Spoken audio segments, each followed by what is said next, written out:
S K super TMT, the long life TMT. ನಿನ್ನೆ ಅಷ್ಟೇ ಚಿತ್ರನಟ ಹಾಗೂ ರೇಣುಕಾಸ್ವಾಮಿ ಕೊಲೆ ಪ್ರಕರಣದ ಆರೋಪಿಯಾಗಿರುವಂತಹ ದರ್ಶನ್ ರವರ ವಿವಾಹ ವಾರ್ಷಿಕೋತ್ಸವ ಇತ್ತು. ಹೀಗಾಗಿ ವಿಜಯಲಕ್ಷ್ಮಿ ಅವರು ಅವರನ್ನ ಭೇಟಿಯಾಗೋದಕ್ಕೆ ಜೈಲಿಗೆ ಹೋದ್ರು. ಜೈಲಲ್ಲಿ ದರ್ಶನ್ ಮತ್ತು ವಿಜಯಲಕ್ಷ್ಮಿ ಅವರು ಒಂದು 10 ನಿಮಿಷಗಳ ಕಾಲ ಮಾತನಾಡೋದಕ್ಕೆ ಅವಕಾಶ ಸಿಕ್ತು. ಈ ಸ್ಥಿತಿಯನ್ನು ನೋಡಿ ಜೈಲಿನ ಬಳಿ ಅಭಿಮಾನಿ ಕಣ್ಣೀರಿಟ್ಟಿದ್ದಾರೆ. ಹೇಗಿದ್ದವರು ಹೇಗಾದ್ರು ಅಂತ.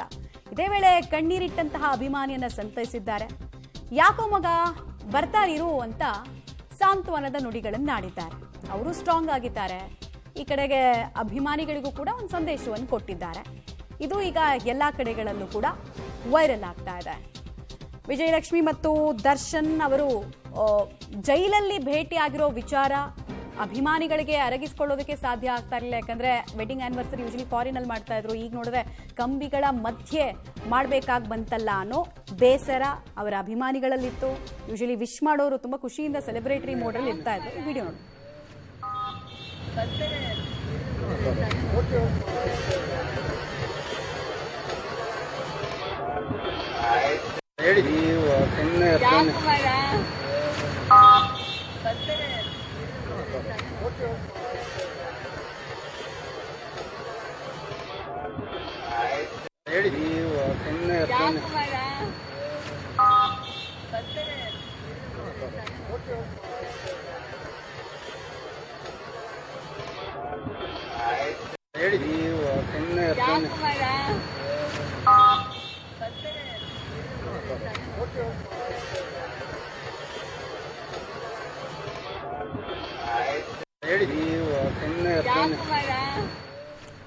ನಟ ದರ್ಶನ್ ಮತ್ತು ವಿಜಯಲಕ್ಷ್ಮಿ ದಂಪತಿಗೆ ನಿನ್ನೆ ವಿವಾಹ ವಾರ್ಷಿಕೋತ್ಸವದ ಸಂಭ್ರಮ. ಬಟ್ ಅವ್ರ ಪರಿಸ್ಥಿತಿ ತುಂಬಾ ಭಿನ್ನವಾಗಿತ್ತು. ಜೈಲಲ್ಲೇ ದರ್ಶನ್ರನ್ನ ಭೇಟಿಯಾಗೋದಕ್ಕೆ ಹೆಂಡತಿ ಹೋದಂತಹ ಸಂದರ್ಭದ ನಂತರದ ಚಿತ್ರಣ ಇದು.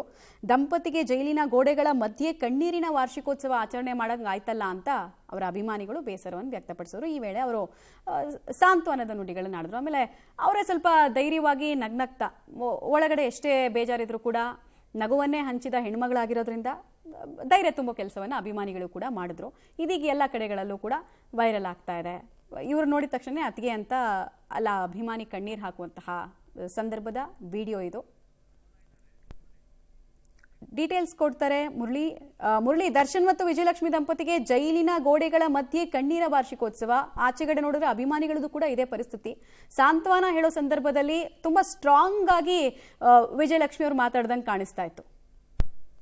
ಖಂಡಿತ. ಯಾಕೆಂದ್ರೆ ಪ್ರತಿ ವರ್ಷವೂ ಕೂಡ ವಿಭಿನ್ನ ದೇಶಗಳಲ್ಲಿ ಇವರು ವಾರ್ಷಿಕೋತ್ಸವನ ಆಚರಣೆಯನ್ನ ಮಾಡ್ಕೊಳ್ತಾ ಇದ್ರು. ಒಂದಷ್ಟು ವರ್ಷಗಳ ಕಾಲ ತನ್ನ ಕುಟುಂಬಸ್ಥರು ಅಥವಾ ತನ್ನ ಅಭಿಮಾನಿಗಳ ಜೊತೆಯಲ್ಲೂ ಕೂಡ ಈ ರೀತಿಯ ವಾರ್ಷಿಕೋತ್ಸವನ ಆಚರಣೆ ಮಾಡ್ಕೊಳ್ಳುವಂತ ಸಂದರ್ಭಗಳನ್ನ ನಾವು ನೋಡಿದೀವಿ. ಆದ್ರೆ ಈ ವರ್ಷ ವಿಭಿನ್ನವಾಗಿತ್ತು. ಅದು ಜೈಲಿನ ಮಧ್ಯದಲ್ಲಿ, ಅದು ಕೂಡ ಸಾಕಷ್ಟು ಸಂಕಷ್ಟವನ್ನ ಪಟ್ಟು ಒಳ ಸಂದರ್ಶನಕ್ಕೆ ಅವಕಾಶವನ್ನ ಪಡ್ಕೊಂಡು ಅದಾದ ಬಳಿಕ ವಿಷಯನ ಮಾಡೋದಕ್ಕೆ ಹೋಗಿರುವಂತದ್ದು. ಅಂದ್ರೆ ಪರಪ್ನಗರದಲ್ಲಿ ಒಳಗಡೆ ಹೋಗುವಂತ ಸಂದರ್ಭದಲ್ಲಿ ಅಲ್ಲಿ ಅಭಿಮಾನಿ ಒಬ್ಬ ಅವರನ್ನ ತಡಿತಾನೆ. ಜೊತೆಗೆ ಒಂದು ಫೋಟೋ, ಇಬ್ರು ಇರುವಂತ ದರ್ಶನ್ ಇರ್ಬೋದು ಮತ್ತು ವಿಜಯಲಕ್ಷ್ಮಿ ಇರ್ಬೋದು, ಇಬ್ರು ಇರುವಂತ ಒಂದು ಫೋಟೋ ಫ್ರೇಮ್ ಅನ್ನ ಆಕೆ ಗಿಫ್ಟ್ ಅನ್ನ ಕೊಡ್ತಾನೆ. ಗಿಫ್ಟ್ ಅನ್ನ ಕೊಟ್ಟು ಕಣ್ಣೀರಿಡುವಂತದ್ದು ಅಂದ್ರೆ ಆ ದರ್ಶನ್ಗೆ ಇರುವಂತ ಪರಿಸ್ಥಿತಿ ಏನಿತ್ತು, ಇನ್ನೂ 1 ವರ್ಷಗಳ ಕಾಲ ಆತ ಜೈಲಿನಿಂದ ಬರ್ಲಿಕ್ಕೆ ಸಾಧ್ಯ ಇಲ್ಲ. ಯಾಕಂದ್ರೆ ಜಾಮೀನಿಗೆ ಅರ್ಜಿ ಹಾಕ್ಲಿಕ್ಕೆ ಅರ್ಹ ಅಲ್ಲ ಅಂತ ಪರಿಸ್ಥಿತಿಯಲ್ಲಿ ಇರೋ ಹಿನ್ನೆಲೆಯಲ್ಲಿ ಸಾಮಾನ್ಯವಾಗಿ ಅಭಿಮಾನಿಗಳಿಗೆ ಸಾಕಷ್ಟು ದೊಡ್ಡ ಮಟ್ಟದ ನೋವುಂಟಾಗಿದೆ. ಆ ಹಿನ್ನೆಲೆಯಲ್ಲಿ ಅದನ್ನ ನೆನ್ಸ್ಕೊಂಡು ಕಣ್ಣೀರ್ ಹಾಕ್ತಾ ಇರ್ತಾನೆ. ಜೊತೆಗೆ ಸಮಾಧಾನವನ್ನ ಹೇಳುವಂತ ಕೆಲಸನೂ ಕೂಡ ವಿಜಯಲಕ್ಷ್ಮಿ ಅವರು ಮಾಡಿರುವಂತದ್ದು. ಯಾಕಂದ್ರೆ ಕಳೆದ 3-4 ದಿನಗಳಿಂದನೂ ಕೂಡ ವಿಜಯಲಕ್ಷ್ಮಿ ಅವರು ತಮ್ಮ ಇನ್ಸ್ಟಾಗ್ರಾಮ್ ನಲ್ಲಿ ಭಾವನಾತ್ಮಕ ಪೋಸ್ಟ್ ಗಳನ್ನ ಹಂಚ್ಕೊಳ್ತಾ ಇದ್ದಾರೆ.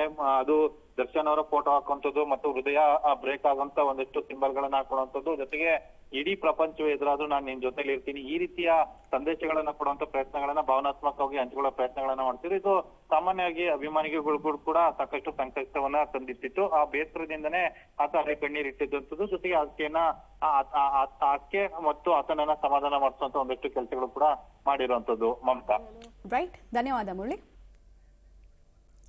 ಹೇಳಿ